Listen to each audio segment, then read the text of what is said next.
বাড়ি থেকে বেরিয়ে পড়লাম, বেরিয়ে এখন সোজা চলে এসেছি স্টেশনে এবং আসি আমি ট্রেনে ওয়েট করছি। আমি এখন চলে যাবো ছোট্টর বাড়ি। হ্যাঁ, আমার ছোটো দি ভাই, ওকে আমরা সবাই ছোট্ট করেই বলি।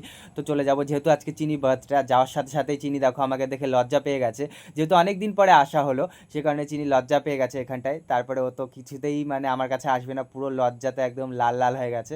তারপরে এখানে দিদি আমাকে কোল্ড ড্রিঙ্ক দিয়ে দিল, কোল্ড ড্রিঙ্ক খেয়ে নিলাম আর সাথে চিপস দিয়েছিল।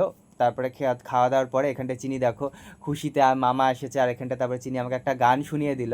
তারপরে গান শোনানোর পরে এখন দুপুরে চিনির খাওয়া দাওয়া করানো হবে, মানে খাওয়া দাওয়া করবে আজকে বার্থডের দিন, ওর জন্য জানো তো আজকে ওর স্পেশাল দিন। তারপরে দিদি এখানটা আমাকে বললো ওর জন্য জিনিসগুলো সাজিয়ে দিতে, প্লেটগুলো, তাই এখানটা আমি সাজিয়ে দিলাম। তারপরে চিনিকে রেডি করাতে নিয়ে গেলাম, তারপরে ওকে নিয়ে রেডি করিয়ে এখন এখানে খেতে দিব ওখানে। তো এখানটায় ওর ফটো সেশন চললো, ফটো সেশন করার পরে এখন চিনি খাবে।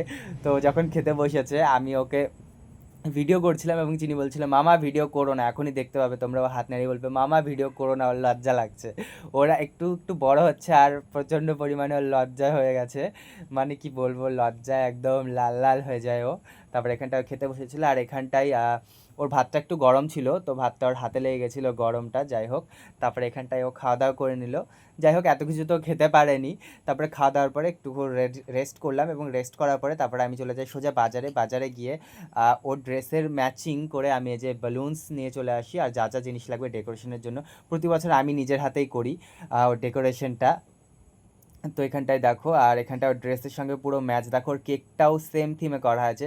আর এখানটায় আমার প্রিন্সেস মাম্মাম রেডি হয়ে গেছে, একদম প্রিন্সেস লাগছে দেখো। ওখানে কিউটের ডিব্বা, কি বলবো তোমাদেরকে, একদম কিউটি পাই, এত সুন্দর লাগছিল।